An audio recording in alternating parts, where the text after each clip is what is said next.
Alors vous avez annoncé qu'au cœur de votre programme figuraient également plusieurs axes forts, et notamment la création d'un statut de région française outre-mer. Alors pourriez-vous préciser ? Oui, bien sûr. Donc il est logique, après 3 noms, on considère effectivement que la Calédonie est rattachée à la France et qu'elle veut rester avec la France. Donc à partir de ce moment-là, l'usine à gaz qui a été montée dans le cadre des accords, donc il va falloir le simplifier. Pour plusieurs raisons, mais la raison essentielle pour moi qui aujourd'hui transparaît, c'est que cette usine à gaz est un véritable monstre qui est un tonneau sans fin, et c'est le tonneau des Danaïdes. Donc on ne pourra jamais le remplir. Donc, et quand je vois aujourd'hui qu'on recrute à tour de bras dans la fonction publique et que la dette publique de la Calédonie, elle est exorbitante, avec un déficit de 168%, je dis mais où est-ce qu'on va ? Où est-ce qu'on va ? Je vous rappelle quand même une phrase de Napoléon. Napoléon, quand même, quand il a signé pour la création de la Banque de France, disait que la main qui donne est au-dessus de la main qui reçoit. Ça, c'est important. Parce que philosophiquement, qu'est-ce que ça veut dire ? Que si moi je fais un don, c'est bien. Si moi je donne, c'est bien. Mais la main qui reçoit, là, c'est moins bien. Est-ce que les Calédoniens veulent être des mendiants à vie ? À chaque fois que l'on ne peut pas boucler les recettes fiscales ou le budget de la Calédonie, on va tendre la main ? Alors d'un côté comme de l'autre, aussi bien pour les indépendantistes que pour les loyalistes, il va falloir un moment que ce pays soit géré correctement. Et donc l'un des problèmes majeurs, c'est que nos institutions sont une usine à gaz et nous coûtent un fric fou. Donc il va falloir tailler dans la bête, il va falloir dégraisser le mammouth, comme disait. Alors dégraisser, on est en train de dégraisser puisque les réformes fiscales sont en train de pointer leur visage, si j'ose dire. On l'a vu, la TGC est en train d'être modifiée, et c'est pas seulement. Est-ce qu'aujourd'hui, selon vous, le gouvernement va dans le bon sens ? Non, mais comment voulez-vous avoir des recettes fiscales adaptées au pays dès lors que cette économie du pays est exsangue ? Mais on oublie la réalité. La réalité, ce ne sont pas nos institutions. La réalité économique, c'est l'entreprise. C'est les entrepreneurs de Nouvelle-Calédonie, c'est eux qui créent la richesse du pays.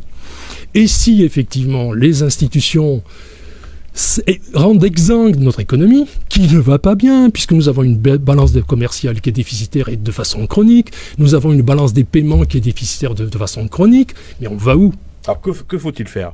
Puisqu'on connaît maintenant un petit peu les conséquences de ce qui nous attend au niveau fiscal, selon vous, quelles sont les propositions que vous proposez ? Écoutez, l'un ne peut pas aller sans l'autre. Je veux dire, on ne peut pas demander aux entreprises de produire et de les taxer davantage, et puis grossir le mammouth qui, lui, va pomper sur les entreprises. Donc, à un moment donné, il y a un choix à faire. Soit on adapte les institutions de ce pays à sa réalité, c'est-à-dire qu'il va falloir réduire, mais de façon drastique, nos institutions, d'accord ? Et on peut le faire, parce qu'il y a énormément de redondance. Alors, on l'a vu au niveau de la province sud, en l'occurrence. Il y a beaucoup de redondance. Donc, nous, ce qu'on propose, c'est un projet de statut de région. D'ailleurs, on n'est pas très original sur le fait, puisque cette étude des régions est, je dirais, dans les tiroirs des sénateurs, puisqu'il y a des projets qui sont en route sur des régions ultramarines, avec 11 statuts différenciés.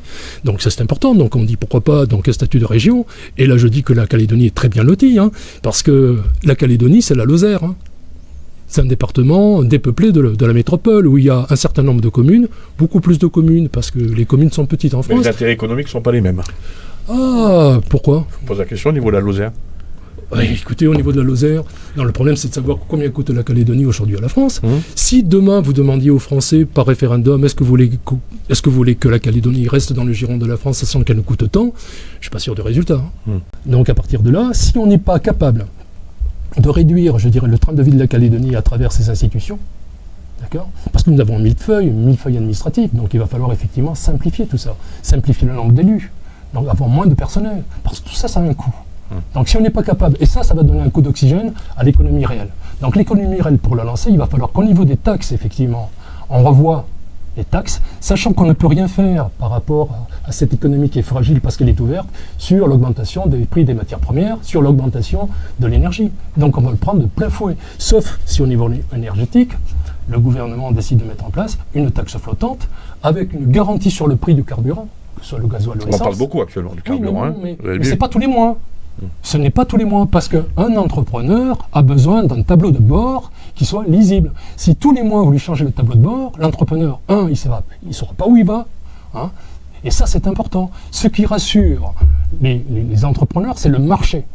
Et la connaissance du marché, ce sont les prix.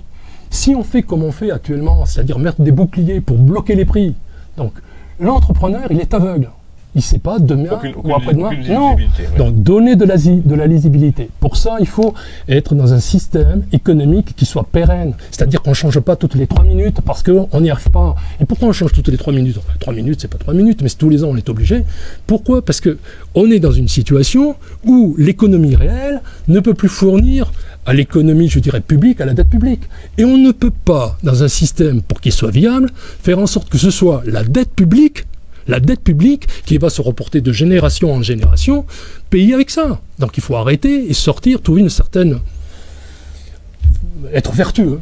Réformer les institutions, ça va être vraiment le travail le plus important. C'est cette réforme des institutions pour que soient mises en place dans ce pays des institutions qui correspondent donc à la réalité du pays, c'est-à-dire 270 000 personnes. Donc on ne peut pas rester avec un monstre aussi important. Là, je veux faire bondir les gens, parce que tous ceux qui sont dans la fonction publique, on va se dire, mais il dit quoi? Mais le problème, c'est que ces gens-là doivent comprendre que si on ne fait pas ces réformes, c'est tout le pays qui coule. Et donc, ils font partie du pays, ils coulent avec. Donc il faudra à un moment donné avoir le courage. Et ce qui manque au niveau des politiques, c'est le courage. Ça, c'est clair, net et précis. Donc on n'a pas des gens courageux, qui reculent. À chaque fois, reculent les échéances, en faisant des promesses, des promesses et des promesses. Et à chaque promesse, la dette publique s'aggrave. Nous, on propose un statut. Il est intéressant parce que, d'une part, le pouvoir réglementaire revient à l'État via le Conseil régional. On supprime le gouvernement, on supprime le Congrès. Donc plus de règlements appliqués ici par un gouvernement, mais par un Conseil régional qui appliquera les règles ou le règlement national avec des adaptations par rapport aux spécificités locales, oui. Et nos députés, par contre députés puis sénateurs, nos parlementaires, on va dire, auront un travail beaucoup plus important qu'aujourd'hui, puisque aujourd'hui les lois de pays sont faites par le Congrès, elles sont effectivement validées aussi par le Conseil constitutionnel, mais c'est eux qui seront à l'origine de la rédaction des lois de pays et qui les proposeront à leurs homologues en métropole. Donc le travail qui va être demandé aux députés va être un travail beaucoup plus conséquent.